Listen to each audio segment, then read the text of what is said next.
Video, we're going to take a look at doing a valve adjustment on a 2002 Suzuki Bandit GSF600S. Now, it's sort of an intimidating procedure. Valves are always an intimidating procedure. Some bikes are much easier than others. I've been going through the instructions on this, and it doesn't seem like it should be an insurmountable task.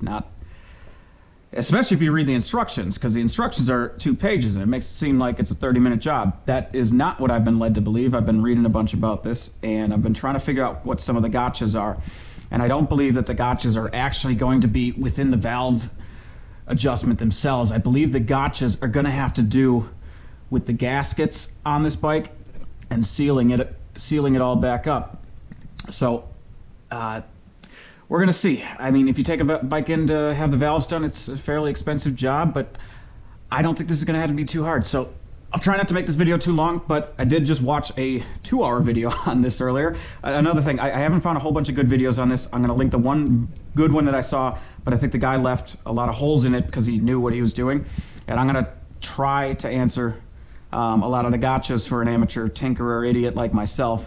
And maybe there's somebody else watching it that is in a similar position, but they want to give it a shot.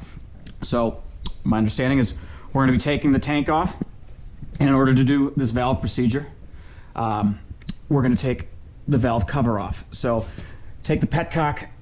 It has a screw on it before. Make sure you set the petcock to reserve or on, either or, reserve or on, even though it doesn't sound like it should make sense. But it's a vacuum operated petcock, so that diaphragm will be closed in the reserve or on.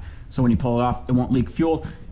If you've been following my videos, you'll know that that's one of the stupidest things I think about this bike. I think they should have a true off. Just don't have it in prime, pull the thing off. Your bike may have some vent hoses on it. I haven't even put the vent hoses back on. It runs fine without them, but I'll probably run those when I put it back on. Then we'll be taking the spark plugs out. On the video I'm actually gonna link, the guy doesn't take them out, but I'm gonna take them out. So we'll take those off. One big thing you might have on your bike is a pair system, which is all this nonsense, which is a stupid emissions thing that doesn't actually help emissions at all, but it helps cheat the emissions to make the bike legal in the United States. I removed it. If you're going to remove it, you're going to need some block-off plates to put over the injection spots on there. But anyway, let's quick talk about what we're going to be doing. This is the instructions from the manual, which make this seem very simple. There's a whole lot missing from these, but essentially this is a lock nut type valve adjustment. It's not a bucket and shim, which is good news for us because these should be much easier. And there's a couple things that I wanted to point out that I've been reading about, and these are things that I want to make sure I have. There are 2 valves, 2 intake and 2 exhaust per cylinder. So you're going to want 2 feeler gauges. I don't think the instructions mention this, but you want to take those readings simultaneously. So have 2 feeler gauges. Luckily, I found 2. I mentioned Suzuki Bond. I'm going to be reusing this gasket. There's a couple spots where it says you need to place some type of gasket sealer, specifically on this journal area. I think they call it like a Mickey Mouse area. Don't know why. I don't know why that's Mickey Mouse at all. But the corners and this area, I'm not seeing any oil leak, but this is where you're most likely going to have an oil leak after reassembling it. So I've never used the Suzuki Bond before, and I actually don't have Suzuki Bond. I have Honda Bond. Suzuki Bond, Yamaha Bond, Honda Bond. My understanding is they're all the exact same thing. It's some 3-bond type thing, and it's relabeled and sold for more money by the dealers.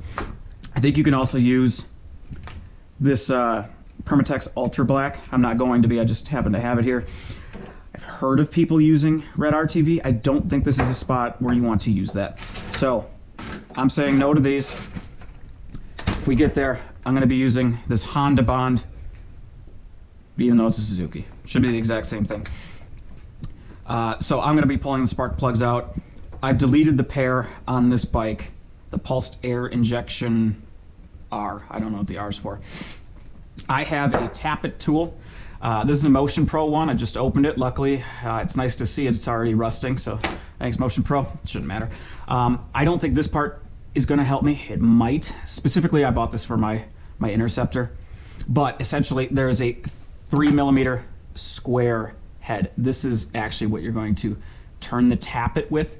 I believe the same 3mm square head is on this bike. So this will be useful, but how you could use this is to hold the lock nut with this tool, slide this through, and adjust it right there. So if we find that we have 8mm lock nuts, this will be even more useful. If not, we're just going to use this part and probably use one of these box end wrenches to hold it still. The spark plug gaskets, I mentioned I'm going to reuse the big gasket. There's 4 spark plug gaskets underneath each of the 4 spark plugs here. That sounds like the most tricky part of this entire process, is when we put that head back on to not bump those gaskets out of place, tighten the thing down, and bump a gasket, not realize it, all of a sudden you fire it up and you're shooting fucking oil all over the place. That's probably my biggest worry right now. It just sounds kind of time consuming. You could drop the thing into the bike and then you're fishing through the, fishing through there to try to find it. We don't want that, so that I think is going to be our biggest gotcha. Make sure the engine is cold. It should not have any heat in it, and not even just like you were riding and you came home and you left it for 2 hours. No, we're talking about really tight tolerances here. This bike needs to be stone cold. So I think it says 12 hours somewhere. Maybe I just read that. Torque wrench. These valve cover bolts take far less torque than you would guess. You would think you crank down on these things to smother this gasket and keep everything all tight. It's far less torque than you'd imagine, and breaking one of those things off absolutely sucks. I've done it before on my interceptor and it was stupid because I didn't even think about it. I just and then it just rips it, and then you're drilling screws out, and it's a whole lot of not fun. So it's only 10 foot-pounds. So I have a 1/4 inch and a 3/8 inch torque wrench here. If you have the Harbor Freight 3/8, we're looking for 10 foot-pounds. That's the bottom setting here. It is the last setting on here. So we're looking for 10 foot-pounds, which would be 120 inch-pounds. This is a 1/4 inch. So that's halfway up on here, and it is just barely registering on there, which who knows if that's a good reading. I only mention this, most people are just gonna do this by feel. Just don't over torque it, because it seriously sucks when it happens. You don't want to over torque that thing. It's not going to leak if you set everything up all correctly. So I'm going to get rolling on this. We're going to pull the tank off, and then we're going to pull those spark plugs out. We'll get the valve cover off. Let's do it. Next day, and keep getting interrupted by Christmas obligations, but I will say I had absolutely no intention of pulling the carburetor rack out to do this, because I don't believe that you have to. However, I couldn't get the gas tank off. This fuel line that I bought, I put it on like 3 months ago, was hard as a rock, and I ended up having to snip the line. So I ended up taking the carburetor rack out. If you want to see how to do that. All right, so let's start pulling some stuff off so we can get in there. What I think I'm going to do, I'm going to take this 1/2 inch breather line off, and then I believe I'll probably pull the coils off. At least, I'll probably just pull them both off. It'll show better on video, and it'll just be more room. Like I said, I think my biggest worry is about reseating this thing and not knocking gaskets around. So just to give more room, I'm going to pull these coil packs off. These terminals, you can just pull these out. Looks like the orange with the white stripe is on top, white on the bottom. Orange with the white stripe on the top here, black with a yellow stripe on the, is that yellow with a black stripe or black with a yellow stripe? Black and yellow is on the bottom here, and that's important because you put those backwards, it's going to be firing out of order. I've done that before, and it's weird. If you're this far and you're confused because you don't know what this thing plugs into, and you're in the US, this is for a carburetor heater, which your bike probably doesn't have. So I was super confused about where the hell this thing went because I couldn't find it. And then this one's the fuel sensor. If you're in this far and you've never replaced your intake boots before, these rubber pieces here, I'd recommend considering it, because it's a 2002, it's going to be a 2012. I mean, you got potentially 18-year-old rubber. If you're seeing any cracks, or if you're potentially looking for a vacuum leak, it might be a good time, just because you're in this far, to pull these bad boys off and replace them. Now, unfortunately, they are pretty damn expensive. It's $136 for mine. There is an O-ring inside of there, and you can just buy the O-rings as well. Just something worth considering. So we'll get the coils off, breather hose off. I don't think we're gonna have to move the clutch cable. I think this is up high enough. We're not gonna have to worry about it. We don't have to take this cover off. I think this cover is the area where the cam chain is rolling around. You can get it on and off without pulling this off. And we need to pull these oil cooling lines off, and these are on 4.5mm Allen keys. So, yep, I think it's time to pull this stuff out. Then we're gonna get to the valve cover bolts, and I think there's 14 in total. So let's pull some of this stuff out of the way. Also, we're gonna be pulling the spark plugs out. So 5/8 16mm. And you can pull these guys up. Comes off the terminal there, and these will come out. And this is actually a little spark plug one. It's got a piece of rubber in there, and sometimes it grabs it. This $5 piece here from Harbor Freight, it's got like this U-joint on it. Makes this so much easier. This thing is totally worth the money. I love it. So let's see if we can just quick get this guy out. Oh, I thought I got you. Let's see, we're gonna get lucky. Ow. How far are you in there? Oh, well, it is still Harbor Freight, so there it is. Came right out. What, that doesn't look right. That's not right at all. I thought I had all CR90Ks in here. It's a good thing I found I have a bunch extra of these. We want CR90Ks. That's CR90E. I think this has a dual tip. I'm glad I'm looking at these. That's what there should look like. That's the one that was in it. That's the one that needs to be in it. I wonder what else I got in this bike. But yeah, we're gonna put the CR90Ks in there. I think I got 4 of them. I got 3 over there, well, 2 over there, 1 over there, and then I got the spare on the bike. All right, well, it's a good thing we're going in here. Maybe it'll run better with the right plugs in it.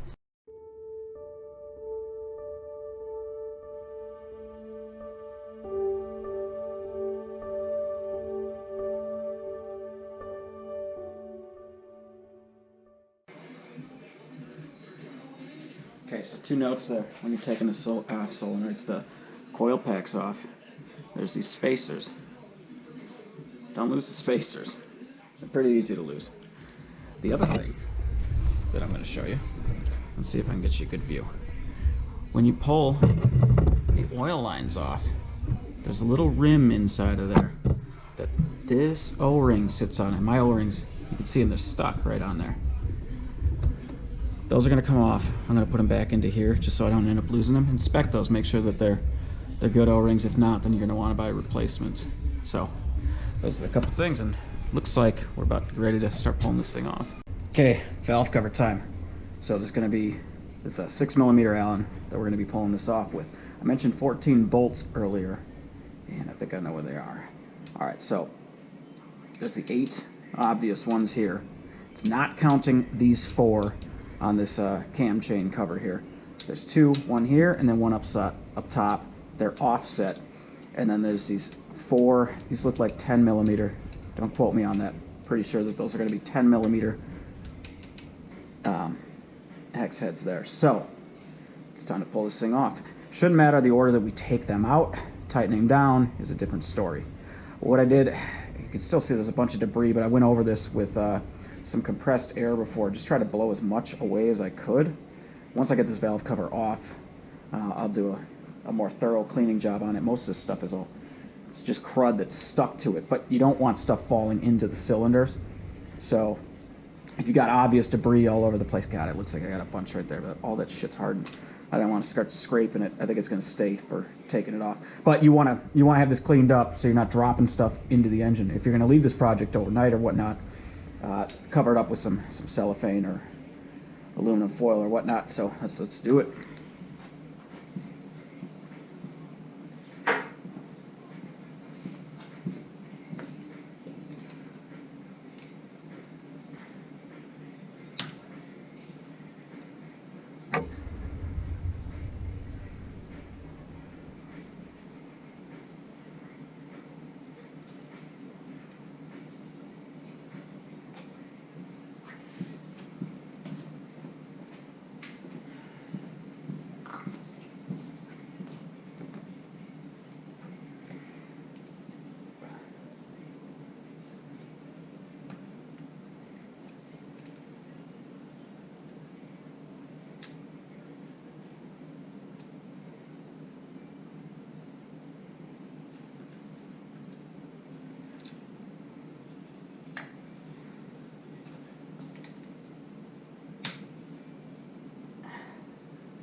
Alright, so what did we just learn by taking the valve cover bolts off? A couple things.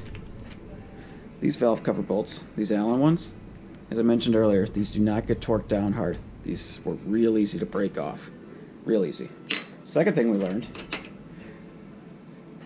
the one with the Allen key, the 6mm, has a rubber washer on it. One of them popped out, this one. The rest of them are still sitting on top of the valve cover. So it's important to make sure that you know that there's going to be 8 of those. Another thing we learned, these things are tightened down way the hell more. These are bolts with an oil passage drilled through them. And these were those 4 that you may have seen me struggling with. Maybe you didn't see how bad I was struggling, but I was struggling. These were torqued down way the fuck more. I don't know if that's supposed to be that way. I'll go through the manual and figure out how hard these are supposed to be torqued down, but those were not easy to break off. The last thing we learned, the funny joke about never being able to find your 10mm, I couldn't find. I've actually, my entire set, I have every piece outside of the stubby 10mm, so I found another socket set that I had, and I grabbed the stubby because the deep socket won't fit because the frame gets in the way, so you're going to have to use a stubby. And I started off using a little 1/4" guy, and 1/4" was not enough to pull it off because either those things are torqued down way too much, or these just, I mean, it's a thicker shank than that one, and they're thicker threads, so maybe it is supposed to be torqued down that much. I'll figure out what the torque values of that are, and we'll get it going. So, it is time to try to pull that valve cover off. Okay, so I'm watching LSU absolutely smash the shit out of Oklahoma right now. That's what I'm going to do right here. Actually, I'm not going to smash anything. I'm just going to tap around these areas. I think I've got all the bolts out. Am I missing something? Ha! I'm an idiot. There's 2 of them still in there. What do you think? Try it again? What am I missing? Oh, there it is. Okay. Okay. There it is. What the fuck?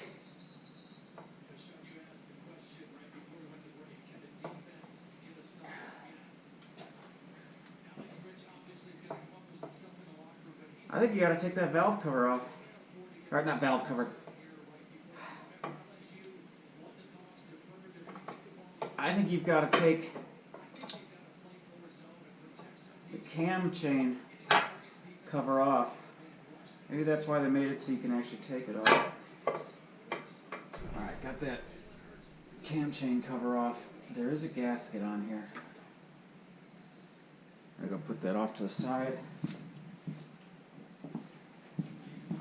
I can see why this is going to be so difficult to get those spark plug gaskets back on. And it looked like I almost got it out on the right. No, sorry, the left. Earlier. Let's see if I can try that again. Because I almost had it. God, that's annoying. Oh, there's no clearance. And you're just scraping those gaskets across. You can see them. 1, 2, 3, and 4. Okay, so they all came off it. I'm going to leave them on here and hope. So they didn't budge.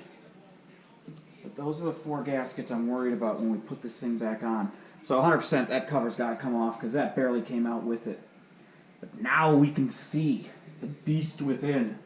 And now we can actually do a fucking valve adjustment. Right, real quick, something of note that I was reading about. So these spark plugs, the reason for those gaskets and why they're important is that the spark plug has a tiny little weep hole in the bottom there. You see it? Is that like the 270-degree angle on the camera right now? It has a tiny weep hole so that if water ends up falling in there, it'll end up draining out. That's why it's important. But if you don't get those spark plug gaskets lined up correctly, oil will end up in there and start weeping out all the fuck over. So what I can't find right now is where it'll actually weep out to. I've been looking all up and around this thing, and I can't find the actual weep hole. But I'm sure I'll find it if we find out that this gasket, if we don't get these sealed correctly, then we're going to find oil pissing out all over the place. Another thing I think I'm going to do, I'm going to pull this gasket off. Okay, it's loose all, well, it's tight on that part. It's there. Okay, so it's loose around the whole thing. And what I'm going to do, I'm going to put it back in here so it'll fit into the groove around here, because we're supposed to, when we reinstall this, we're supposed to put a little gasket sealer, some of that Yamaha bond, the Yama bond, the Suzuki bond, the Honda bond, the Kawa bond. We got to put a little bit of it on there. That being said, we don't have a leak, do we? So maybe we don't have to. I don't know. That's to be determined still. All right, so if you're just along for the valve adjustment part, this is it. What we've got here is a lock nut type valve setup. And that means there's this lock nut on here, and then this tappet bolt, basically. That's a threaded bolt, and we can change the clearance. There's a little bit of clearance right in between there. That's the clearance we're going to be measuring. That's the clearance we're going to be adjusting. This is our exhaust side with the exhaust here, and this is the intake side. And these have different clearances based on the side. The exhaust is a higher tolerance, well, not higher tolerance, sorry. You want a bigger spacing on there than you do on the intake, because these parts are going to get warmer, and as materials get warmer, they generally expand, at least the materials that we're worried about. So what we need to do is get the camshafts in a certain position. Basically, we do not want this cam, if you can see on here, on the intake one, there's a lobe here, and as that moves around, as it pushes onto these, we don't see any of them pushing. Actually, these three are all three that are loose right now. It's not pushing on them. That means that the valves are totally closed. Those springs push the valves up. They're totally closed. As one of those cam lobes comes around and pushes on it, it will open the valves. And we want to measure them when they're closed. We don't want any tension on them. If there is tension on them because the lobe's pushing on them, it won't have any tolerance. They're going to be touching. So what we're going to do is use our feeler gauges. And we need to get the cams into the correct spot. So the instructions here say that on the other side we can see that there's a couple notches on the end of the cams. You can see them writing in the journals. So walking over here, we can see that we've got that notch there. So there's a bigger notch, and then there's a stamped line. The big notches I've got on the outside. You might notice I didn't pull the signal generator cover off because I'm not turning this with a wrench. In fact, I'm just spinning the wheel. I put the bad boy in gear. It's a little bit tough to spin it, but that way I didn't have to take the signal generator cover off and risk damaging the gasket on there. I read about that, and I guess it's a pretty common thing to do. So here's one right there. You can see that one, that lobe is pushing, so there's going to be no clearance there. We can't take a measurement on this one. So we could take a measurement on 4 of our cylinders, or 4 of our sets of valves in the position 1. Then we'll crank it 180 degrees. The cams will change 180 degrees, and then we'll be able to get the other 4. Manual says that we will be able to get cylinder 1 intake and exhaust, cylinder 2 exhaust, and cylinder 3 intake in position 1, and then we'll be able to get cylinder 2 intake, cylinder 3 exhaust, and cylinder 4 intake and exhaust. What we're going to be doing, if you come this far, before you even touch these lock nuts, do anything, take a measurement and write down what you've got. I already did it for this first 4. What I found is that I'm mainly within spec, but I do not like where the intakes are on cylinder 1. They're right at the bottom, 4 thousandths to 6 thousandths of clearance. And if you're going to be anything on a valve adjustment, you want to be on the loose end. A loose end is going to give you more noise, but you're not going to break things nearly as easily as you are if you get to tight. Tight is how you end up breaking valves, because those valves never fully unseat, they never cool correctly, and then it ends up breaking the valve. And then, honestly, depending on how expensive the bike is, you may just want to write it off. So what we're going to do to take these measurements is on the exhaust, I know I got to be within 7 to 9 thousandths. And what I did is I take these feeler gauges, so this is going to be an 8 thousandths, and you put it between the tappet and the valve. You see if you can slide it in. It's sort of a magnetic feel. I mean, that's why they're feeler gauges. So you can see that one is in there now, and I can slide it out. That one's tough. That one went in a little bit easier. Okay, so we know we got 8 thousandths on there. Do we got 9 thousandths? Valve 1 on exhaust 1. No, don't push that hard. But no, it's not going all the way through. That one, it is, but not easily. And I already tried it. 10 thousandths does not fit. So I know that I've got 8 thousandths on this one, and I've got 9 thousandths on this one. This is where a handy Motion Pro tool is going to come into order. 8mm lock nut. You're going to put it on there. You'll turn it counterclockwise. We'll loosen it. And then through the top, we've got this 3mm square that'll allow us to adjust actually the positioning of that tappet. So actually, let's just go ahead and fuck up this one right here for the video. Okay, we're gonna oh, I got these on tight. Okay. Okay. So now the lock nut is loose. And if I use my little 3mm square, I just threw this thing all off. So now I'm gonna have to come back and fix that. Even though it was within tolerance, actually, quite frankly, that's exactly where I wanted to put it. That's what we're gonna be doing. I'm gonna go take the rest of the measurements on all of the other ones. I'm gonna spin the wheel 180 degrees, or I'm gonna get the cams 180 degrees over so I can get the other readings. Write them down, and then we're gonna go through for all the ones that we find that are out of adjustment, that are out of tolerance, or quite frankly, any of them that are on the tight end of tolerance. I'm gonna bring them all to the loosest end of tolerance, so all the intakes are going to 0.006, and all the exhausts are going to 0.009. So let's get them measurements. Okay, we need you on the inside. And then we need to make sure that these cam lobes aren't pushing on those things. So, let's fight! Round 3, fight. Ugh.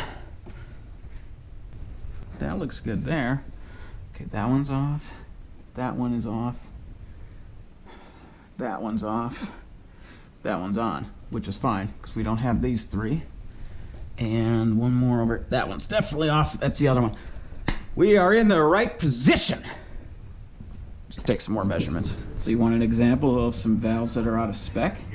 Exhaust should be 7 to 9 thousandths. I'm going to go at this with the 7 thousandths.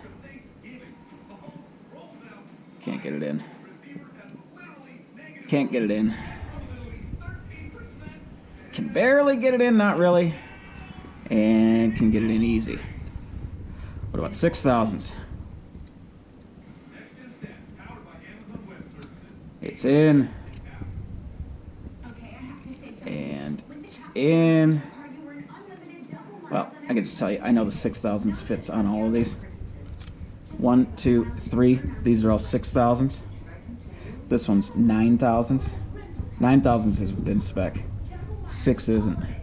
1, 2, and 3, all those need to be adjusted. So it's a good thing I'm doing this because, yeah, you don't want to be running tight. If those things keep getting tighter, valve's going to overheat, break, and I'll go run this bike and just throw it into Lake Michigan if that happens. So we've got our measurements on all the valve clearances, and we found several that were out of spec. So I wrote down each cylinder has 2 valves on the intake and the exhaust. And I want all of them to be on the loose end of the tolerance. I'm going to take the clattery engine over the engine that destroys itself. You don't want to be like way off and just go beyond the loose part, because then it's just going to wear way quicker and not help you out. But you want to be on the loose end of these tolerances. So the big issue was cylinder number 1 on these 2 4 thousandths. That was no good. And probably the biggest issue was cylinder number 4. These are actually out of spec. these are on the tight end of the spec, but the 6,000s where it should be 7 to 9,000s, these ones are a candidate for getting close to burning up a valve. So these are going to come out to 9. I'm going to take this one out to 9. The ones that are at 0.008 on the exhaust, I may just not mess with them. This one is the one I just messed up on purpose, so I'm going to have to touch that. That's why I highlighted it.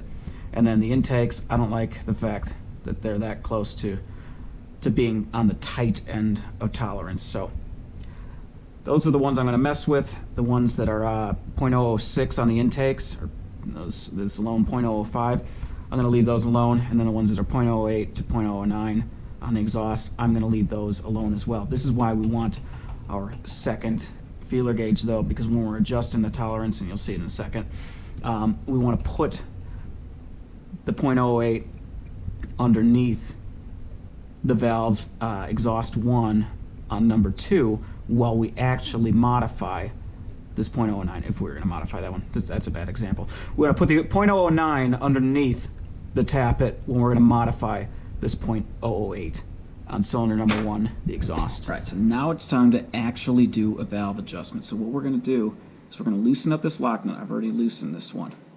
What we're going to be adjusting is this clearance right in here. And we want these to be at 9,000ths. Now the reason I have that second feeler gauge in is because I want to put, I know that this one's at 9,000ths.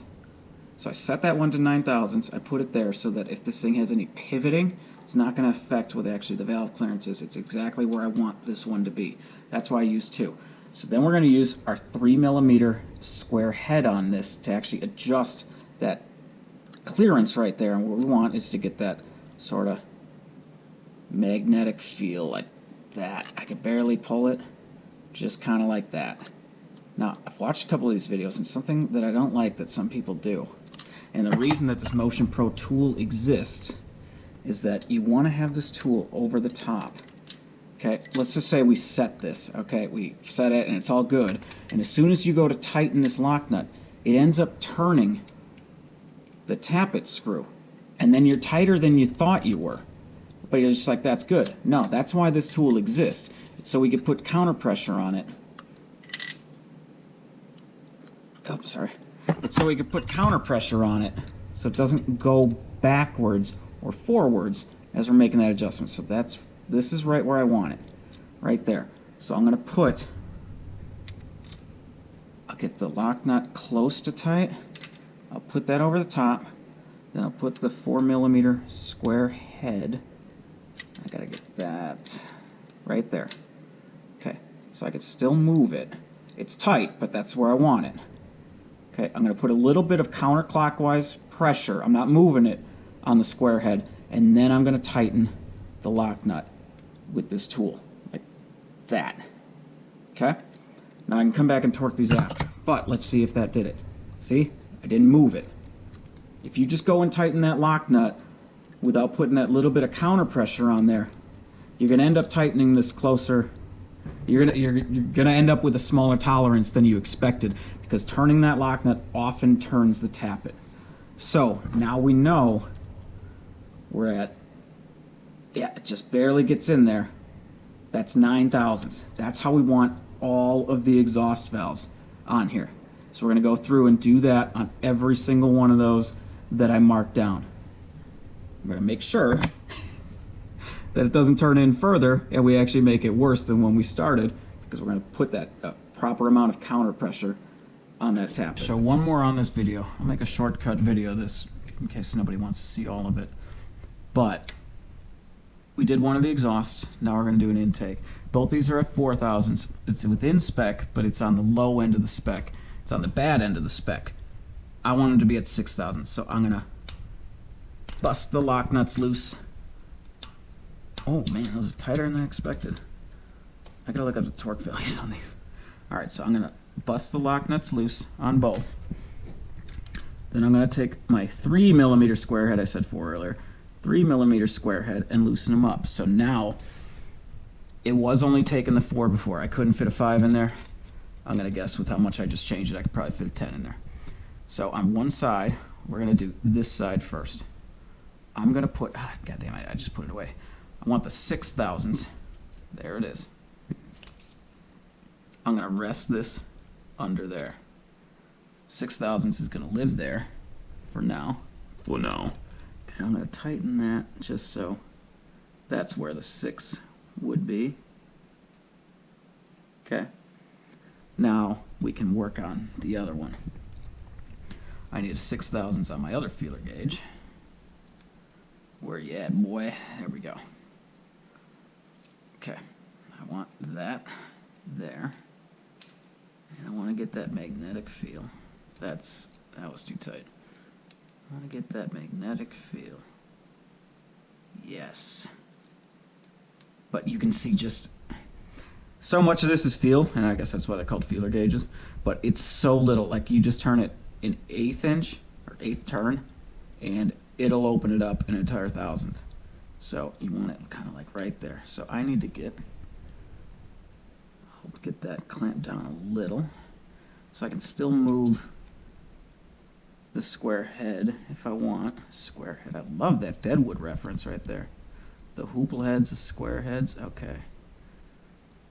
Oop, don't do that, Matt. All right. Now I need this over the top. And I'm going to be turning that way. So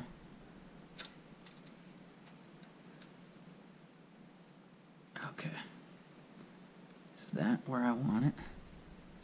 No, a little tighter.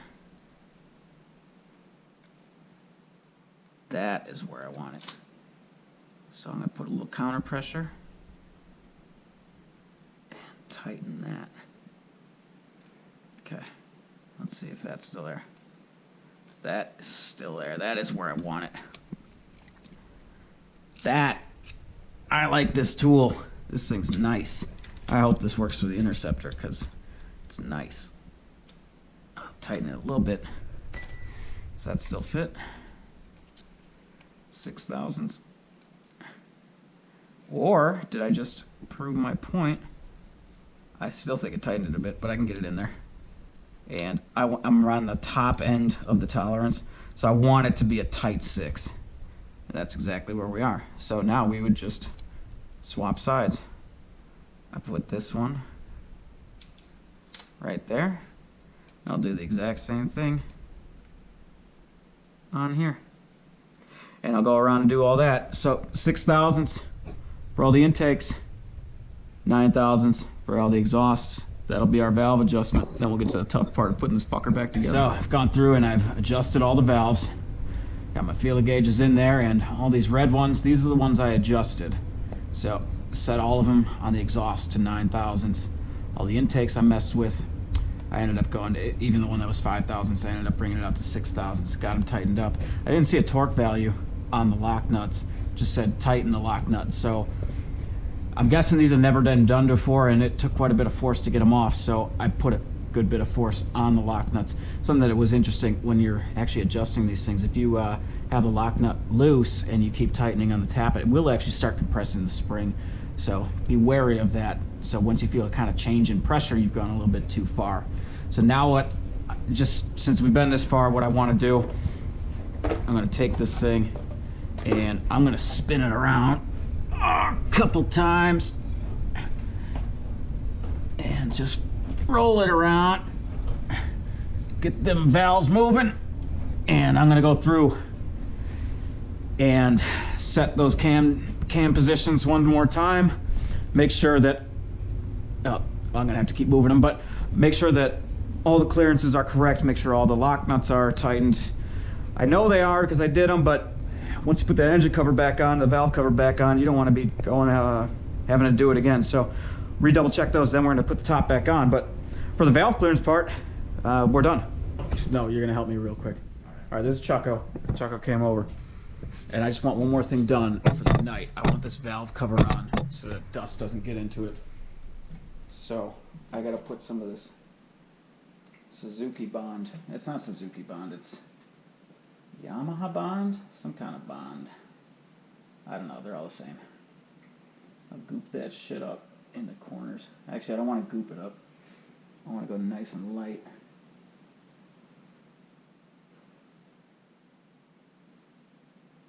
Should mention, there's 2 dowel pins in here. Right there, and then one kitty corner to it. those can pop out. You want to make sure they're in it, and you want to put it in before you put the valve cover back on.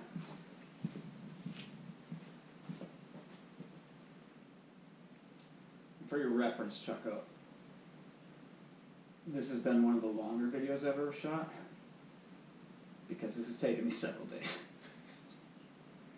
And you won't know if you did it correctly until you fire the bike up and you see whether or not it rattles like a fucking bear or pisses oil all over the fucking place. So, given my track record on these kind of things, I expect that's exactly what's going to happen. Plus, I lost that fucking feeler gauge somewhere. Cannot find it. Alright, so this is where you're going to help me. Yeah. Okay, the part I'm worried about. See these 4 gaskets? These are the spark plug gaskets? Yep. I'm worried about one of these. Oh, see that? I'm worried about one of these popping off and, you know, falling into it. Oh, because there's nothing holding them in there. No, they're pretty secure on here, and they came off fine. But If they fall, then it's annoying, and you have to Yeah. do it again. Could you hold this for a second? Are you worried about your hands getting oily?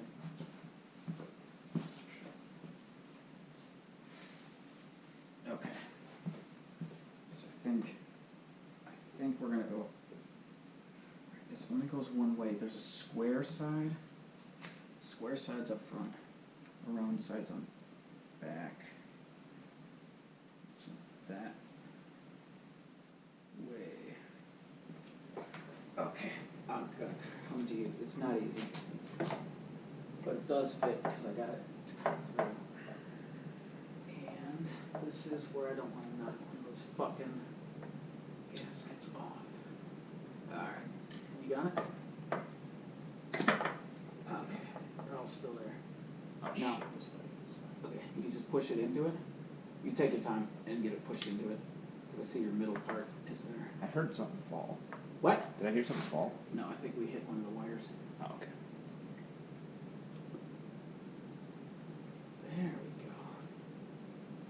Does that look there? That's it. pretty tight. Okay. We'll finish that tomorrow, but I just wanted to get that on the top so nothing falls into it and we can lock that feeler gauge in the fucking side of it. All right, so just came back from the longest first date in my life, and I am at a loss for words on what just happened. So I feel like I need to spend some time wrenching on something to forget about what just happened. So now it's time to button this bike back up. And first thing I'm going to be doing is putting all the bolts back in the valve cover. I'm going to use my torque wrench, my 1/4-inch torque wrench, put all these to 10 foot-pounds. Make sure I put the washer back in that one. These 4, the bolts, the 10mm hex heads with the hole drill through them, those get a lot more pressure. I couldn't find the actual torque value on it, but I know it was a lot higher. I need to put my O-rings back in the oil lines. I need to put my coils back on. I need to cut a new piece of fuel line, put the fuel line back on. I'll see if I can splice in a little shut-off valve. If I can't, then I'm just not going to, but it'd be nice. I gotta put the gasket back on top of here. I have to put the cover back on top of here. Then we gotta throw the carburetor rack back in, hook up the fuel sensor, and pretty sure that's about it. And we get the gas can back on top, we get the cross brace back across here, and then we'll fire it up and we'll see if we got this thing figured out. So let's get to it. What do we got, 5 o'clock? Let's see how fast I can do this.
So the only thing less reliable than this Suzuki Bandit is a fucking GoPro 5 I bought. Do not ever buy a GoPro 5. Buy a 4 or buy anything newer.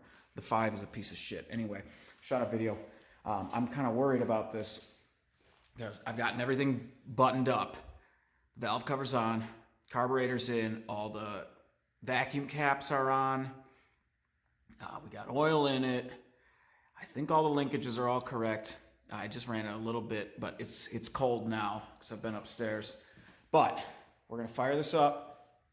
We should actually hear a little bit more valve chatter than we heard before because we opened up some of the tolerances. But it's always just so nerve-wracking starting a bike after, it's not major service, but for me that's major service, especially service that can actually kill the bike if you do it wrong.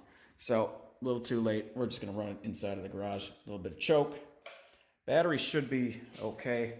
I put on these. Look at that. That's pretty sweet. Put on those. Let's see if we can get her started. Oh shit, I gotta hold the clutch, don't I?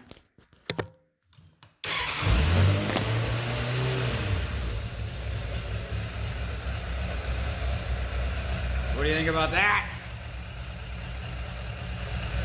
Not seeing any leaks. So that's good news.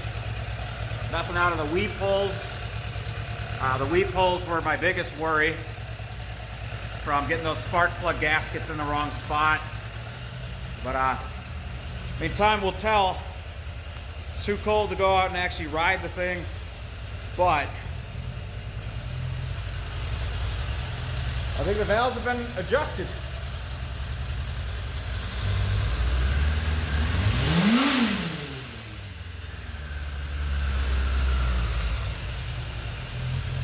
Vroom, vroom. Can't wait till 6 months from now when winter's over and I actually get to ride it. But that's valve adjustment. If you stayed along this long, happy holidays. Cheers.